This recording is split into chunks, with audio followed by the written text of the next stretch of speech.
This Torah class is brought to you by TorahAnytime.com. Okay, welcome everyone. Bruchim Abam. Parshas Kedoshim. Parshas Kedoshim. I need a new battery for this one. Parshas Kedoshim. Well, in both Achrei Mois and Kedoshim, we have the Parshas of Arayas. And in Achrei Mois you have the Azhara. And in Parshas Kedoshim you have the Oynesh. We're going to specifically speak this evening about one particular erva. And this is the most unique and unusual of all the arayas. It's different than all the arayas. We're going to talk about the Isser Nida. Nida is one of the arayas.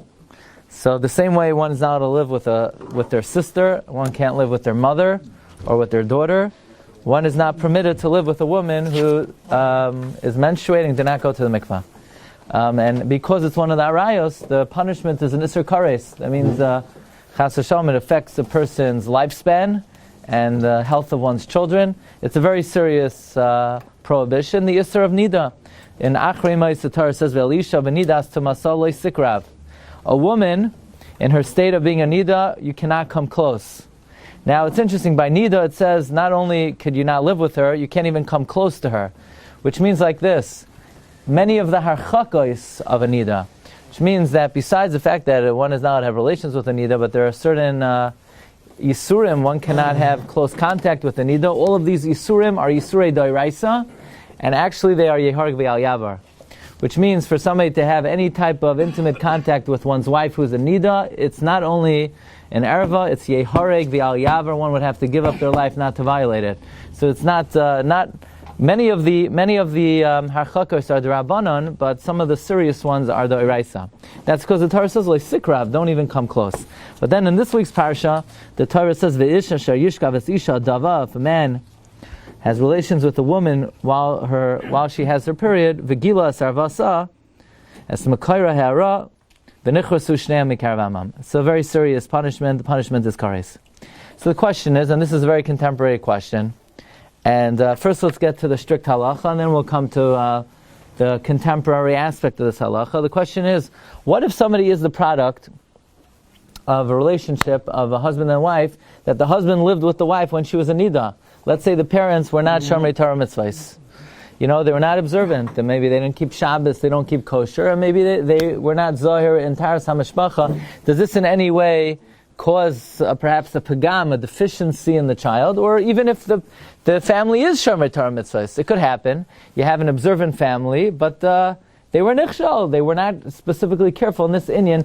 Does this in any way affect the yichus of the descendants? Does this in any way cause a pagam, a deficiency? Are the children, so to speak, ruined, maybe spiritually, because the parents were not careful? So comes the Rambam. The Rambam says, what's a mamzer? A mamzer is the product of arayos. Somebody lives with a sister, chas v'shalom, a mother, and produces a child. The child is a mamzer.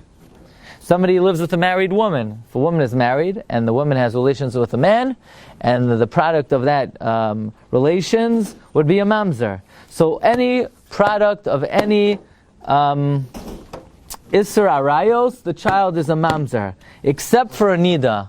Meaning, says the Rambam, chutz min anida. If a man lives with a nida, the child is not a mamzer, but says the Rambam, shehaben mimena pagam. The child is pagam. What does pagam mean? Well, there's a problem. There's a deficiency. There's a handicap, if you call it, if you were. There's something wrong with the child. Ve'enoi mamzer, the child's not a mamzer, but there's a pagam in the child. There's something wrong with the child. But somebody lives with any of the other arayos, whether it's oines, whether it's ratzain, whether it's against their will, whether it's on purpose, by accident, the child is a mamzer. But the Rambam says if somebody lives with a nida, the child is not a mamzer, the child is pagam. Comes the Torah, and the Torah also says, what's a mamzer? Somebody who lives with one of the prohibitive relationships. Whether the punishment is misas bezdin, punishment by the court, whether it's chayve krisos, except for someone who lives with a nida, says the Torah, einoi mamzer, the child is not a mamzer, even midrabanan. Now the Torah doesn't say what the child is. From the Torah, perhaps one might think there's nothing wrong at all with the child, because the Torah says the child's not a mamzer, not even midrabanan. Comes the Beis Yosef, and the Beis Yosef says, but of course we know the Rambam. The Rambam says the child is pagum. So the Torah would agree with that the child is pagum, and this is how the Shulchan Aruch paskins. Shulchan Aruch and Even HaEzer, Siman Dalet, Sif, it should say, Sif Yud Gimel, the child is pagum midrabanan. So the $1 million question is, what does it mean to be pagum midrabanan? What are the ramifications of being pagum midrabanan? Who can marry this child? Yeah? What does it mean to be pagum? Comes the Levush, and the Levush says, you know what it means that somebody's pagum? It means a kohen cannot marry a woman whose parents had relations when the woman was a nida. That's what it means the child is pagum. The same way a kohen cannot marry a zoino or geyoras, the kohen cannot marry a woman a balash tshuva. I mean, let's assume for a moment that if a girl is a balash tshuva, that means her parents were not observant. Of course, you could have a scenario that the parents are observant, the daughter, for whatever reason, maybe went off, and then came back to the fold. But let's, for the sake of clarity for this year, we're going to call a woman who's a balash tshuva, that means her parents were not observant, okay?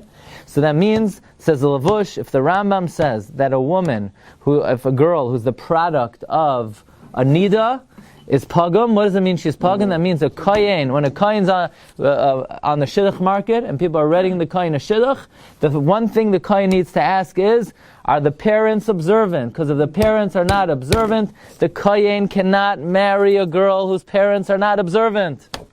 That's how the Levush learns. Good question. We're going to deal with that. In other words, how many generations does this pagam last for?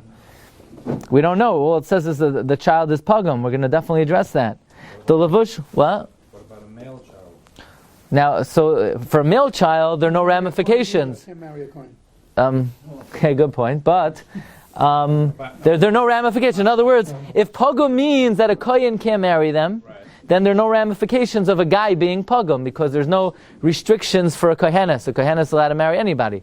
Okay, we're going to get to that. In other words, according to Levush, pagum means that a kohen has to be careful. So we see from here, even Bizman Hazeh, the great status of a kohen. That means a kohen has a prestige and a chashivus that he has to preserve, that even though she's a Yisraelis, but he has to make sure the parents were careful in Taharat Hamishpacha. And according to Levush, if the parents were not Shomer Torah mitzvahs, the girl is off, cannot be considered according to Levush. That's the opinion of Levush in learning the Rambam. Pagum means asur to a kohen. Now it's not asur midaraisa, it's asur midrabanan. So only midrabanan. Yes, let me tell you something. Midrabanan means that a person has to give up all of their money not to violate an isur drabanan. Hear the halacha?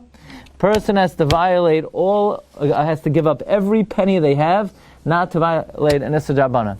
So let's say there might be an isur yichud with a goya. You can't be in the same room, you and a Gentile woman, without anybody else. That might only be an Isser Drabanan. You would have to give up every penny you have. Somebody says, we're going to take away every penny you have if you don't stay in that room with the non-Jewish woman. You have to give up every penny not to do it. Any Isser Drabanan, you have to be willing to give up all your money not to violate. Okay. Comes the Ramah. The Ramah in the Darkei Moshe. The Ramah writes, the Ramah disagrees with the Levush. He doesn't quote the Levush, but the Ramah, he wrote the Darkei Moshe is a commentary on the Torah, and he says that from the Teshuvas Harosh, it's mashma that a girl, a woman who's the product of a union of a husband and wife, where the woman was a nida, the child is not pagum lekahuna. That's mashma in the Teshuvas Harashba, and probably the Rambam holds that way because we all know that the Rambam in Parak Yud Ches of Isurei Bia lists lists all the women who a kohen can't marry, and the Rambam doesn't say that a kohen can't marry a woman whose parents were not zar in Hilchos Taharas Hamishpacha. So probably the Rambam holds that this is not asur to a kohen. So therefore, the $1 million question is: so what does it mean that the product of a Yisrei Nida are pagum? What does that mean, pagum? And now what? So what are you supposed to do? Says the Darkei Moshe. That means eina mishpacha miyuchases. That means the family's lineage is tainted. V'roi laharchek, and stay away. Stay away. How do you become a pogum? How do you become a pagum? Yeah. If your parents did not keep the laws of Taharas Hamishpacha, the children are pagum. The children are. But it doesn't have nothing to do with marrying or not marrying. No, they're married. but the woman didn't go to the mikvah. No, I'm talking about the child. The child cannot. You stay away. Who are they going to marry? It's not this guy's problem who this person's going to marry. I don't know. You shouldn't know. Now, it doesn't mean you're not allowed to marry them. It's not recommended. Stay away. No, not a kohen. Anyone, a Jew. Yeah. A Jew, according to the Ramah, when it says the child is pagum, that means a regular Jewish person should not marry them. Stay away. Stay away. Now, it's not usher. Another pogum. Oh, you want to know, could another polygamist marry a pagum? I can't answer that question. I don't know. I have no information on that issue. Stay away, that's what it says. Now, I would say like this: the other polygamist, if she's smart, she should marry a not pagum. There's nobody might marry her, but if she could get it, if she has a rich father, let the shver buy a non-pagum. Let him go to the non-pagum store and buy a guy who's not pagum. But a woman, in other words, there's a machloikis achrein in what the Rambam means. The Rambam says a child of relation of Yisrei Nida. The Rambam says pagum. What does pagum mean? Lavush says pagum means a kohen cannot marry them. It's usher for a kohen to marry them. The Rambam disagrees. The Rambam says a kohen could marry them. So what does pagum mean? It's not a miyuchastika family, so stay away. Stay away. It's Eitzah Toiva. Now it's not usher to marry them. If you want to marry them, gesund to hate. But the child is pagum. According to the Levush, it's only affecting the daughter, right? Correct. It's only affecting the girl. Why does it say pogum? Pogum is the lashon zachar. That. No. It should say peguma? Yeah. I don't know if there's such an expression. It's only affecting the daughter. But Lamaisa, even the Levush would agree that if the guy is pagum, she should stay away. Nobody thinks it's a good idea to marry a pagum. Everybody agrees yichus is an important thing to have a pure lineage. Just the Levush holds it's mamish and a d'Rabbanan, and the Ramah holds it's just eitzah toiva to stay away. The question is, what's the pagam? What's wrong with this person? In other words, what would we say is the deficiency? If we could pinpoint it, if we could isolate it, what is this pagam that is created in the child? So we're going to see in the Gra, because the Gra agrees with the Darkei Moshe that the child is not Asr L'Kahuna. There's a Braisa in Masechta Kala. And the Braisa Masechta Kala says, it's also Mishnah Perkei Avos, Rabbi Yehuda Omer, Az Panim L'Gehenim. Someone who's brazen, someone who is audacious, they're going to end up in a very hot place. Someone who has chutzpah, you say, oh, this is so outgoing. You're such a good person, you're so outgoing. Yeah. You have to temper it a little bit. Don't be such an az, because an az panim could end up in a hot place. Someone who has busha, sometimes you have somebody, they're constantly, anything you say to them, you could give them a compliment, you could give them a criticism, their face is constantly turning red. It's a Jewish quality to have busha. That means they're miyuchas. Says the Braisa, and what's an example of an az panim? Rabbi Yeshua Omer ben Hanida. One of the qualities of the product of prohibition of nida is the child will be brazen. That's the deficiency. That's the pagam. The pagam is the pagam in midos, and azus is a very terrible midah. Az panim legehenim. Comes the Gra, and the Gra disagrees with the Levush. And the Gra says that when the Rambam says the child is pagum, it doesn't mean the child is asr l'kayin. It means the child is deficient in midos. The Gra adds another word. The child is mekulkal. The child's been ruined. Now, to what extent? I just want to give you a warning. Okay, right now we're saying it in a very strict way because we're just reading the Gemara and the Halacha. We're going to see how it applies in our generation. But before we learn how to maneuver the Halacha, we have to know what the Halacha is. Yeah, you can't lighten the halacha. You can't make it lenient. You have to know exactly what you're dealing with. Once you know the chomer adavar, then we'll be able to see what kind of perspective we should have in our generation. Okay? So, I don't know if I missed it. The Rav said about the Darkei Moshe here. He says that the only way you can get a pogum is if the mother was a zayna. The only way a pogum is going to ask her to the kahuna is if the mother's a zayna. Yeah, but I can't go back to that. Okay? Yeah. Okay. Now the question is, Rabbi Sai, what about the generation follows? In other words, let's say you have a child whose mother was a nida when she conceived this child. So this child is what we call pagum.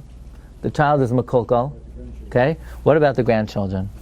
So there's a Sefer, Ape Zutri, who quotes the Marshal, and he says this child, besides being pagum, besides being makolkol, is suru tame karulamai. He's like a Matzaira. Stay away, stay away. The child was conceived betuma, and is definitely going to be an azpanim, and is going to be from the azei panim of the generation, and the future descendants after will follow suit. So one thing is for sure, it sounds like that this pagam continues at least for the next generation. Okay, this is what the Ape Zutre writes, and therefore now it behooves us to address the following question. You know, for the most part of our history, the majority of Klal Yisrael were Shomer Torah mitzvahs. Maybe starting with the Enlightenment, so you had the invention of reform and conservative, and one of the first things they did away with were the laws of Taharat Hamishpacha, where they misunderstood the laws of Hilchos Nida, which, by the way, are not Bisman Hazeh, they are not laws of Tumah V'Tara, they're laws of Isser V'Heter. We're not saying the woman is contaminated, saying the woman is prohibited. So there's a difference between Tumah and Isser. And the question, and really the first to deal with this question was the Zakan Aaron, Rav Aaron Walken. It's one of the Gedolei HaPoskim, about 100 years ago. And he was asked, there's a Bachar from a family of orthodoxy, and he was presented a shidduch from a girl who came from a family of reform. And right now this woman is acting kashura, she's shemeres das, she's observant, and she went to regular Beis Yaakov. However, you know, the way he describes it is, she came from a dirty place, which means her parents were not careful in the laws of Taharat Hamishpacha. Her conception, her birth, was from a putrid drop. And the question is it a good idea for this Orthodox guy to marry a girl who her lineage is reform, and now she became what is called a Balas Tshuva? So the Zakan Aaron says, halachically, there's no Isser. Everybody knows the Shulchan Aruch says the child of relations of a nidar are not a mamzer or mamzeres, they're muteres. And the only thing is, the child is pagum, but you're allowed to marry someone who's pagum. There's no isser to marry someone who's pagum. So from a halachic standpoint, says the Zakan Aaron, it is mutter, and nobody could say otherwise. However, his conclusion is, this is all mitzad halacha. Stay away like the plague. If you want to guard your soul, stay far away. Why? So there's a Zakan Aaron quotes a Gemara Nedarim, a very frightening Gemara. The Gemara says, there's a pasuk in Yecheskel that God says that throughout history I'm going to select out those who rebelled against me, those who sinned against me. Says Reb Levi, these are the product of 9 types of relationships. Somebody who frightens a woman to live with them. Somebody who forces a woman. Someone who lives with their wife and he hates her guts, but B'nai Nidoy. And then one of the examples is if the person is B'nai Nidoy. So there's a big shiloh, what does B'nai Nidoy mean? So according to our Gersa, the Gersa says Nidoy. Nidoy means the husband is in excommunication. If the husband is excommunicated, he's in Cherem, the woman can't go near him. But the Gersa of the Torah is B'nai Nida, which means, according to the Torah, the children of a Nida are considered rebels and poishim, and you got to stay away. So therefore, says the Zakan Aaron, how in the world would somebody say that this is a good idea to marry a B'nai Nida? He says furthermore, even if we wouldn't know any Shulchan Aruch, how could anybody imagine that getting involved in such a shidduch is a good idea? The sin of the parents are in the bones of the children. They can never be cleansed. They're sullied. They're defiled. Like the Zohar HaKadosh says in Parshas Shemos, there's a ruach hatumah there. And therefore says the Zakan Aaron, halachically, go ahead. But it's a good idea? Bad idea. Bad idea. So this is basically the strict halacha and the strict application of the halacha. But as we know, in the last 50 years, there's been a revolutionary Teshuva movement, the likes of which we probably never saw in our history. And thousands and thousands and thousands of Jews returned back to their heritage and their roots. Unfortunately, it's not even a tip of the iceberg of the number of Jews who are lost forever. because as we know, 6 million Jews were killed in Europe, and more than 6 million Jews already disappeared in the United States of America. It's well known, it's documented. More Jews have been lost to assimilation already in America than were killed in the Holocaust. But there was a Teshuva movement. There's a big debate whether that Teshuva movement is still in force today, and many say it's over. Many say, for the most part, the window has closed. Then the amount of Baalei Teshuva that we once had, that revolution is not the way it once were. Even the Baalei Teshuva yeshivas in Eretz Yisrael have sort of steered their ships in other directions. If you go to many Baalei Teshuva yeshivas in Eretz Yisrael, they're not taking secular people off the wall. They're taking Orthodox kids who grew up in a more modern background. Okay, but that's for sociologists, Jewish sociologists to debate. Is the Teshuva movement still taking place today? But whether it is or whether it's not, there is no question that there have been thousands of God-fearing tzaddikim, tzidkaniyos, who came back, even though their parents were not observant. They've embraced tradition, they've embraced halacha, and they've elevated themselves to become on the same level as anyone who's from birth, perhaps even on a higher level. And the question is, those who are madrich, these people, they have a very great dilemma, because on the one hand, someone who's a Baal Teshuva, we want to help them find their zivug, we want to help them find and build a bayis ne'eman b'Yisrael, and it's very important that whoever their zivug is somebody. Sometimes it's even better if they marry someone who's from birth, because if they themselves don't come from a traditional background, they want to be able to have a home that has more of a connection to the tradition, or at the very least, if they want to have the opportunity to marry someone who the Shulchan Aruch says is not pogum. And the question is, and this is a question that was brought to all the poskim, what does somebody tell prospective boy, prospective girl? The shadchan calls them up, I have a great boy for you, I have a great girl from you. He's learning in the Mir Yeshiva, and he's a big lamdin, and he's a Baal Midos, and he's a Yarei Shamayim. And what's the family like? Where's the family live? Omaha, Nebraska. Really? Omaha, Nebraska? What's the father? The father is the Rav in Omaha, Nebraska? No, father, actually, the parents are not observant. Should a person consider a shidduch of a Baal Teshuva? There's no way the parents were Zohir and Taharat Hamishpacha. They don't even know about Taharat Hamishpacha, but the boy's a gem of a boy, or the girl's a gem of a girl. The girl went to a seminary. The girl has Avas HaTorah, has Midas Toivos, she's a Tsunua, she's a Balas Chesed. The only thing is, her parents are not observant, or maybe even the parents are observant. And the parents are observant for 25 years or 20 years. But she was conceived when the parents weren't observant, so she's a Ben Nida. How do you deal with this issue? Should this be, to add fuel to the shidduch crisis, should this be another thing that people say, no thanks, I don't want to, it's not worth getting involved in that. Right? Show me I want to see a perfect resume.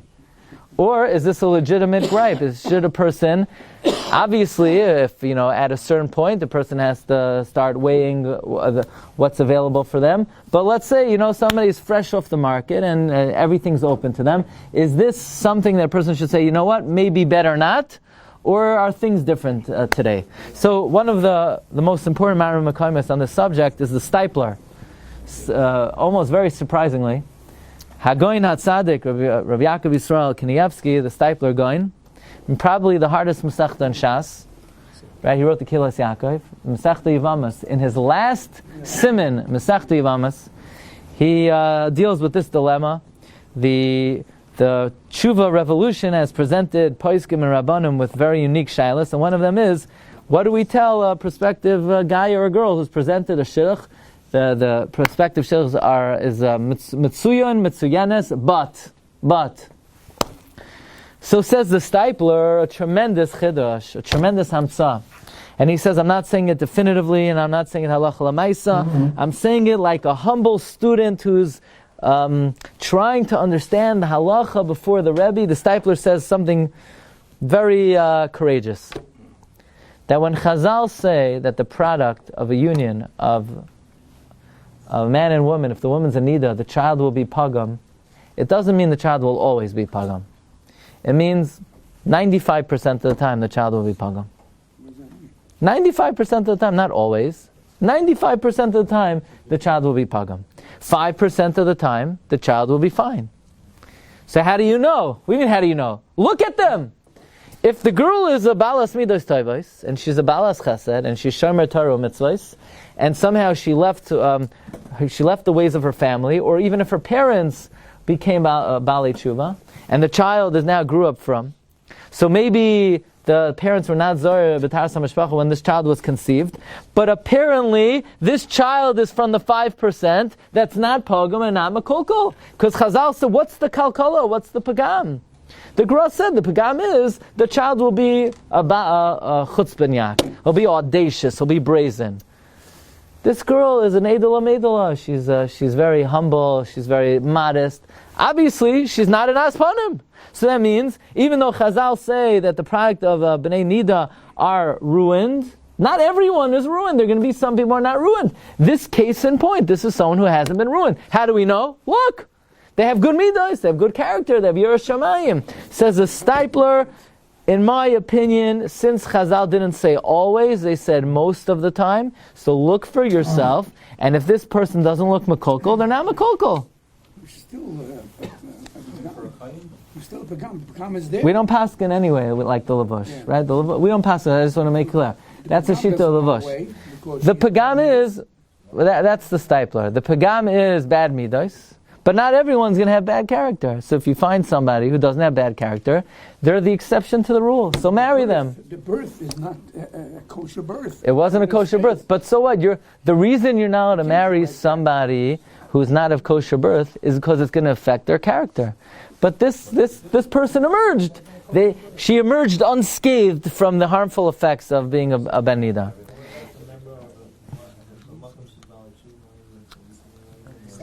That means like this, in Shamayim, who's on a higher madrega could be the balei tshuva, but it doesn't mean you should marry them. By the way, that's the shita of Rabbi Avohu in the Gemara Brachas. There's another opinion. B'makom shetzadikim gemurim oimdim ein balei tshuva oimdin, and we paskin that way. We paskin that really, but there's a machlokes between. Actually, the Chavos Havavos says machriya. It depends what the avera was. If it's a small avera, balei tshuva are higher. If it's a serious avera, tzadikim gemurim. But stam lahalacha, it seems like we don't paskin b'makom shebalei tshuva oimdim. Okay, and furthermore, the Stipler says a very interesting thing. He says, let's say you have a Talmud Chacham who his parents were not careful in Taharat Hamishpacha. He was masaki in the pagam. Who says the pagam is not fixable? So if somebody sat in the Mir Yeshiva or in Panovich for 10 years and they learned Torah, they could correct the pagam. It's a pagam, but you could fix it. You could correct. This is the first perspective of the Stipler. Number one, it's not always. It's not everybody. Somebody who became an Erle Chayid means they emerged unscathed from what the Gemara says will be pagam the children. Not every child is going to be pagam. And number two, it's correctable. Comes a Minchas Yitzchak, Dayan Weiss, and he brings two rayas that the pagam of the Bnei Nida is not in all cases. It's only al pi raiv. Number one, he brings the following raya. There's a marsha in Masechta Bava Basra, number 17, that the Gemara says you should always cling to good people. When you get married, cling to good people. And the marsha explains it because in most scenarios, the children will take after the character traits of the parents. That's why Avram Avinu had one kid who was a tzaddik and one kid who was a rasha, because Avram's father was Terach. Yitzchak had 1 and 1, because Yitzchak had a Zayda who was Terach. Yaakov, all of his children were pure, because Yaakov already was a 3rd generation thoroughbred. Okay. But says the Marsha, not every child who comes from good stock will be good. You could have children who come from good stock who will be bad. And not every child who comes from bad stock will be good. Says the Marsha, it's only most of the time. So says the Minchas Yitzchak. That means the Marsha is saying that even if a parent is an Oived Avodah Zarah, only most of the time the children will be harmed. So if even an Oived Avodah Zarah will affect their children only most of the time, then certainly if the relation was one of with a Nida, which is not as severe as serving Avodah Zarah, it's not going to be every time the child is going to be pagam, only most of the time the child will be pagam. And if you see the child is not pagam, the child isn't pagam. And then he quotes an Ar Chaim HaKadosh. Ar Chaim HaKadosh wonders about the following. Ar Chaim HaKadosh says, He says a mamzer, someone who comes from illegitimate stock, you know what we call him? He's one big arla. He's a foreskin. He's an arla. So ask the Ohr HaChaim HaKadosh, so why do we give the kid a milah if he's just going to be a big arla?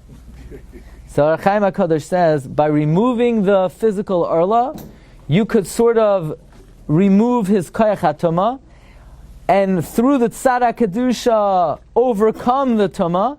And Chazal tell us a mamzer Talmud Chacham is greater than Kohen Gadol Am Haaretz. So what do we see from here? That through doing mitzvahs and through learning Torah, you could even overcome the pagam of being a mamzer. Now, when it comes to mamzerus, you can't actually extricate yourself from the category of being a mamzer. Once a mamzer is always a mamzer. But at least you see the concept that through doing mitzvahs you could overcome pagamim, and therefore when it comes to pagam of ben nida, through doing mitzvahs, if this person is a legitimate Baal Tshuva, they will overcome whatever pagam their parents have inflicted on them. So this is the approach of the Stipler. The approach of the Stipler is that not every child of a ben nida is going to be deficient, and if you see the person is not deficient, then that means they emerged unscathed from the dangerous warning of Chazal. So can a Kohen marry her then? We already said that we don't paskin like the Lavush. A Kohen is allowed to marry ben nida. Just the only thing is we paskin like the Ramah. You should stay away. However, the Stipler is saying that you stay away if there's if you have suspicion that they are pogam. But if you see they're not pogam, you see they have good character, that means they're from the miyat that aren't pogam. Next tshuva we have on this is from Rav Shlomo Zalman Auerbach. Now this is quoted in the Sefer Makarev B'Yamin. Sefer Makarev B'Yamin was written by a friend of mine, Rabbi Avi Zakatinsky. So I took a number of the Marmakamis from his Sefer. He quotes a tshuva here called the Shalmei Simcha. And the Shalmei Simcha is brought that they asked Rav Shlomo Zalman about a family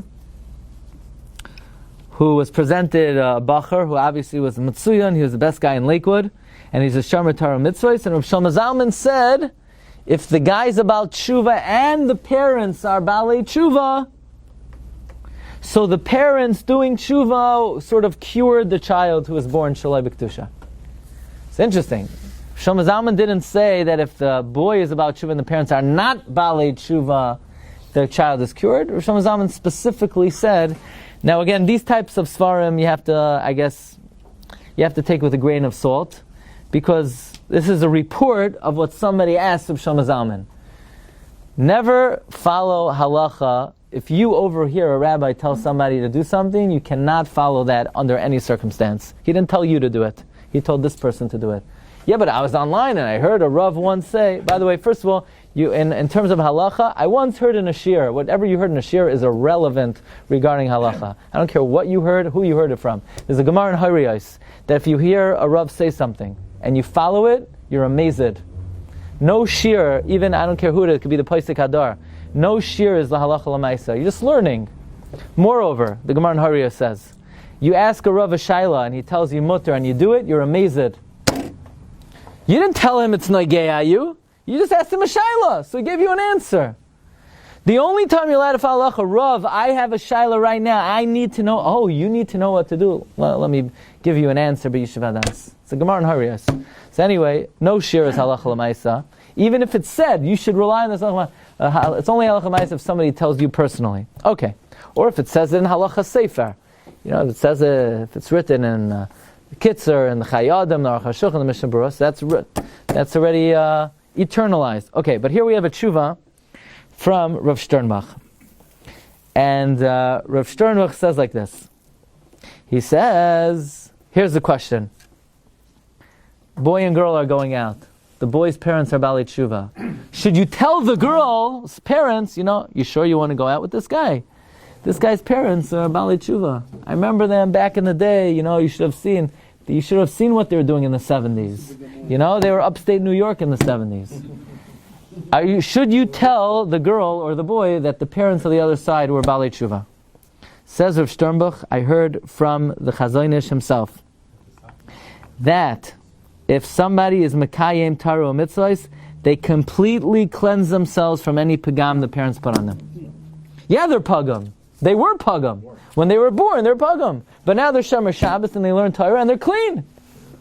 I have a question. If somebody speaks Lashon Hara, you're also pagum. But if you could do tshuva. So too, if the parents were the parents lived with each other when she was a nida, the child is pagum. But now the child is mekayim the Torah, so it cleansed them. But with one qualification. That's only if it's the best available shidduch. Meaning, you have two people. One boy is a mitsuyan, bal midos toivos, yarei shamayim, but his parents were balei tshuva. And the other boy is he's not Aleph plus plus, he's Aleph plus. And he's not such a big lamed. And he's a Baal Midos, but not the same. It's only cleansing it if that's the better candidate. But all things being equal, of course Yichus is a Maila. If anybody says otherwise, it's not fair. It's not true. Person's parents and grandparents affect the quality of who a person is. But yeah, more important than taking quality into the yichus is who the person is. Says Rav Sternbach, I want to read to you the third paragraph. V'lachein, look at number 19. Af shamayla gedoyla hi lisa miyuchesses. It's a big maila to marry miyuchesses. This girl, her Elta Zayda was the bub of a Rebbe, and the Elta Zayda was the Papa Rebbe, and the Elta Zayda was the Satmar Rebbe, and the Elta Zayda was Rabbi Shaila Karastir himself. Very nice. But the other girl is a Balash Tshuva, but without looking in the parents and the grandparents, the Balash Tshuva is a better girl. Says Rav Sternbach, the inherent quality of the prospective shidduch far outweighs any yichus. Yichus is something, but it's secondary, it's tafel. The ikar is the person. If the person is Yirei Shamayim and a tznuah and a Balas Midas Tovos, that's the most important thing. What? Look, the others didn't have much of a pool to choose from, you know. But in Echanami says Rav Sternbach, L'chein av shemayla gedoyla lisa miucheses ein levater al cheshbon zeh al malus merus hanimsal etzal habachar meduberes. The ikar is the boy. The ikar is the girl. In other words, don't look at the people say, I'm only marrying a miucheses. You're insane. You're only marrying a miucheses. Well, that's secondary. Yichus is secondary. The ikar is, in other words, you have two shidduchim. If one is better than the other, yichus doesn't outweigh. Yichus only outweighs when all our things are equal. If they're not equal, it does not enter the ring. It does not enter the equation, says Rav Sternbach. By the way, I'm not telling you my opinion. What? Why is here this scenario Yeah. a problem? Why is with one character taking away the fact that it's a problem? What does one have to do about that? For instance, if you're a mamzer and you have a good Okay, because so it's a very good question. Why do we care about the character? I can't do tshuva if someone can't do tshuva if they're a problem. I'm saying in that sense. Mm-hmm. So part of it is because we see from the Gra that the pagam is the bad character. That's the pagam, azas panim. So if you see that but that's correctable. That's correctable. They corrected their chutzpah. So you're saying the azas is coming from poison inside. So maybe I corrected the you're saying I corrected the symptoms, but I didn't correct the choili, the inherent choili. But it sounds like these gedolim understand it. The sickness is the personality trait. So if they have the Stipler would say they don't have the choili. They're from the miyat that don't have the choili. But it sounds like here's the thing. Let's say somebody's a balkas. Who's worse, being a ben nida or being a balkas? Of course, it's worse to be a balkas than to be a ben nida. A balkas is kilo oived avodah zara. Ben nida it's pagu means. I have a question. Let's say a guy who girl's going out with a guy. The guy has bad allergies. He's pagum. He's pagum. He has allergies. So did you not go out with him because he has allergies? I don't know. If you have two resumes, one guy the doctor says he has perfect health, and the other guy gets hay fever. So you go out with the guy who doesn't have hay fever. But if it's already the fourth date and he breaks you the news that he has hay fever, you could go for it. Nothing's going to happen. You know, almost everybody has that. So pagum, what does pagum mean? Pagum means you're not perfect. Guess what? Nobody's perfect, right? But it's listed next to what I'm saying. So you're saying it's worse than allergies? No. I'm not saying that. No, I hear it. Mustam it is. I'm downplaying it. I hear. I mean, the fact that the Shulchan Aruch says it's not mamzerus, so then you're already chap the tzitr. To put in the same ballpark as mamzerus. Okay, but the Rav Sternbuch, the way Rav Sternbuch sees it, is that if one shidduch is better than the other, then ignore the pagam. Ignore the pagam. If all things are equal, don't ignore the pagam. By the way, Rav Sternbuch says, if this girl is a ben nida, you want to do extra checking into her midos. He says very interestingly, there are two specific things you want to check into. Number one is she a balas chesed? Because he says the raya is that we know that when Eliezer went to get a wife for Yitzchak, so Eliezer comes and he comes to the well, and the water rises up. So one thing we know about this girl is she's a kadosh v'noira, right? She's a balas moifes. But he's still not interested in her for shidduch. Why? Because we don't know about her character. I don't need a makubal to marry Yitzchak. We need someone of good character, right? So first, the thing we want to see is she's a balas chesed. The other thing we want to see is she's not stubborn. These are the two most important qualities in a woman. She does chesed and she's not stubborn. A girl who's stubborn, it's a shtickle it's going to be a problem. Where? What? Why is stubborn is a problem? Why is stubborn a problem? Yeah, that means you have more willpower to do what's right. Lots of luck. Okay, so there we go.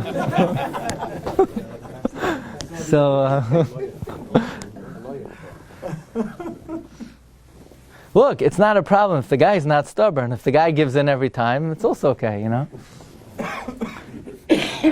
See me privately. Okay, so Rav Sternbuch again in the Sefer Tam V'das, he also brings up this point, and he says a very beautiful idea, really an amazing idea.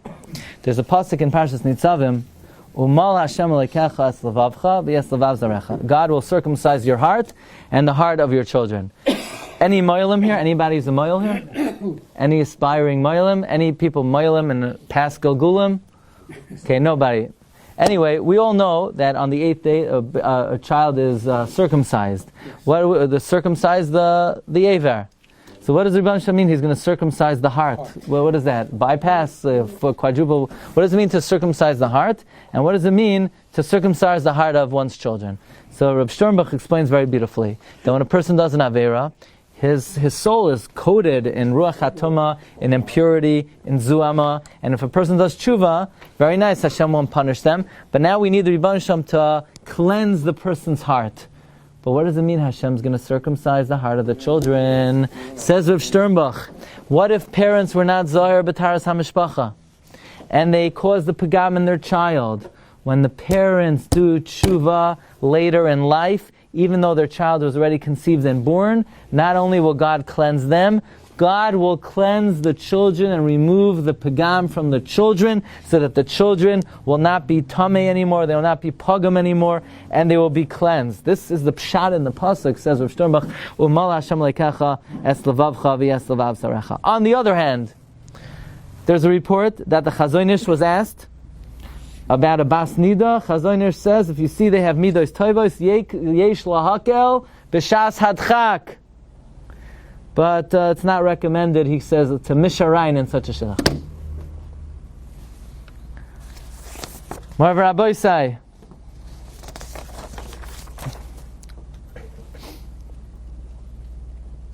The Rav Avadia Hodaya. Okay, I need 10 more minutes if that's okay. Rav Avadia Hodaya, one of the great Sfardic poskim of the early part of the 20th century, he says like this. He says that if... what does it mean to be pagam? What does pagam mean? You see, it's very interesting. Usually we know what pagam means. Pagam means a kohen can't marry them. Usually it has specific guidelines. We never have in halacha these like hazy guidelines. Pagam. Now what? Probably in most people's eyes, pagam is worse than asar. Asar, nishkeferlach. Pagam, it's like, it sounds even worse than if it's like in the tzava Rabbi Yehuda Chassid already. What does pagam mean? So Rav Avadia Hodaya says pagam means there's tumah on the person. But if they do tshuva, we know what is tshuva like. Amar Rabbi Akiva, Ashreichem Yisrael, Lefnei mi atem mitarim umi mitar eschem avichem shabashamayim. And therefore, says Rabbi Hoidaya, if they do tshuva, tshuva is a mikvah and they're tar. The pagam is their tameh. So if they do tshuva, now they're tar again. And the Kloisenberger Rebbe also says, perhaps, if somebody does tshuva, it will cleanse them from the pagam. Now let's deal with another issue. What Rabbi Yossi asked before. So let's say the child is pagam. How many generations does the pagam last for? We're at number 24 in the Stipler. So it's a very interesting thing. The Gemara, nowhere in Shas does it say that the child is pagam and this pagam continues for many generations. So this is something that shalei nimtza b'Shas is not found in the Gemara.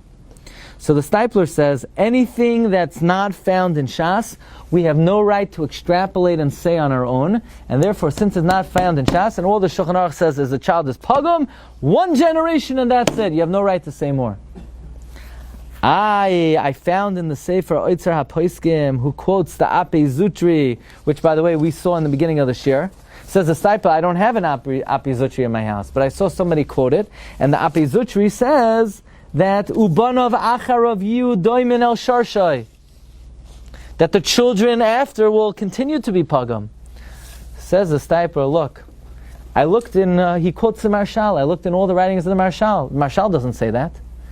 So where did the Ape Zutri get this from? He made it up. Okay, he made it up. It could be, so there's nothing wrong. He's an Achron. He's allowed to say. He says that it continues. Says the Stipler, why does it continue? How does he know? could be corrected. He says very simply, because what's the pagam? Pagam is to be a mechutzaf. So parents who are mechutzafim, the kids are going to be mechutzafim. The parent gets a call, your kid was a mechutzaf in class. Parent wants to know, where did the kid get it from? Where did he get it from? You taught it to him yesterday. The Gemara says in Sukkah, every word a kid says, he heard either from the father or the mother. Or the device you gave him. Either way, it's your fault. So the Ape Zutri is not saying mystically the pagam is passed on. If you're a mechutzaf, your kid's going to be a mechutzaf because you taught him to be a mechutzaf.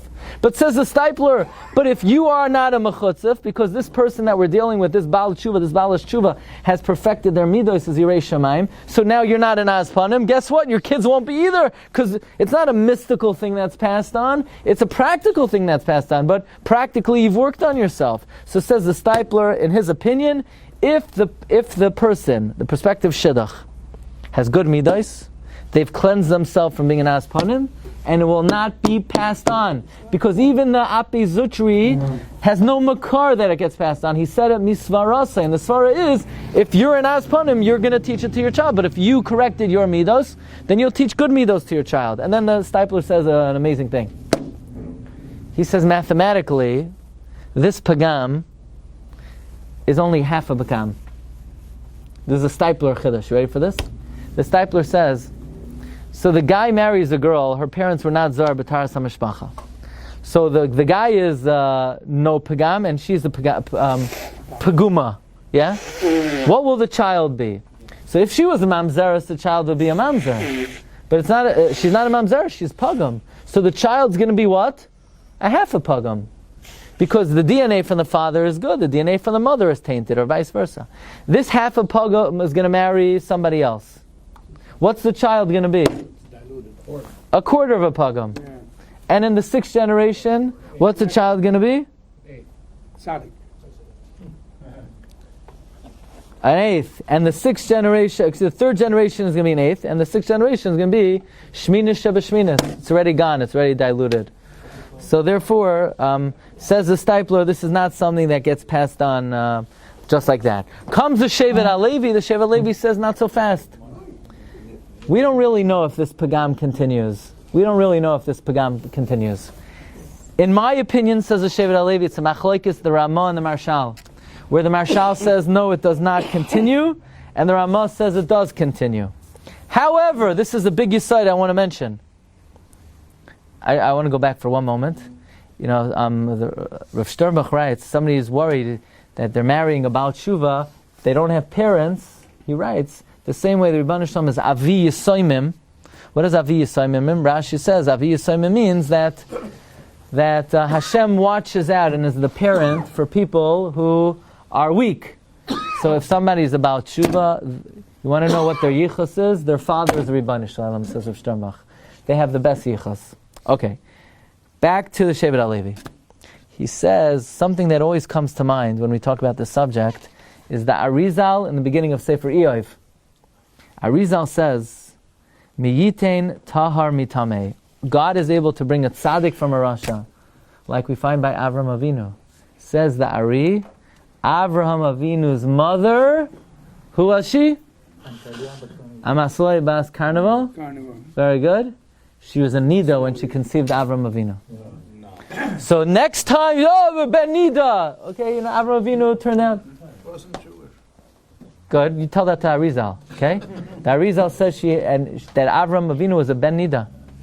Says the Ari, sometimes when somebody is a tzaddik and they overcome being a Ben Nida, not only will they overcome that tumah, anyone who ever comes anywhere near them, they will be Makadesh. So says the Shevet HaLevi, this is something that is also worthy to think of. That just because somebody's a Ben Nida, sometimes the Kedusha that this Baal Tshuva has, that even though he's a Ben Nida, he overcame that sort of handicap, will give them that means they have the spiritual energy to overcome any spiritual setback. And bear in mind, even Avraham Avinu had this pagam that Arizal says, of being a Ben Nida. And therefore, bottom line is, says the Shevet HaLevi, very interesting psak, not like the Stipler. Says the Shevet HaLevi, something amazing. If somebody comes and asks us, what should I do? What should I do? Should I live with this? Should I marry this woman? Should I not marry this woman? She's a Ben Nida. She's a Bas Nida. Says the Shevet HaLevi, you can't hide the fact. You can't cover. You can't throw it under the rug.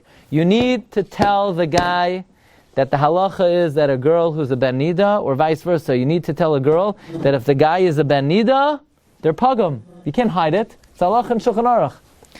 But on the other hand, you could tell them that if they're not worried about the fact that they're a Ben Nida, very possibly, very likely, most probably, the Shidduch will be oile yafazayin, and they'll have tremendous nachas, just like Avram Avinu himself had the same pagam.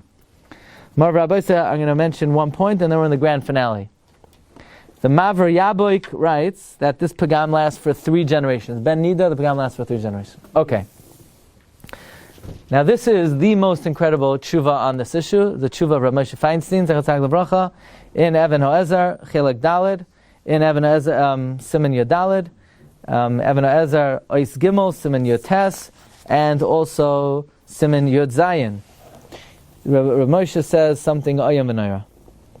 Says Rabbi Moshe, he disagrees with the Stipler, he disagrees with Rav Sternbach.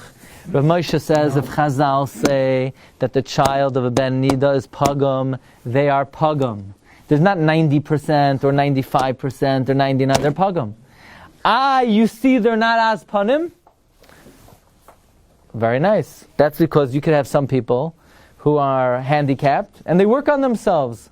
You could have people who have a genetic handicap and they overcome it, but they're going to pass it on to the next generation.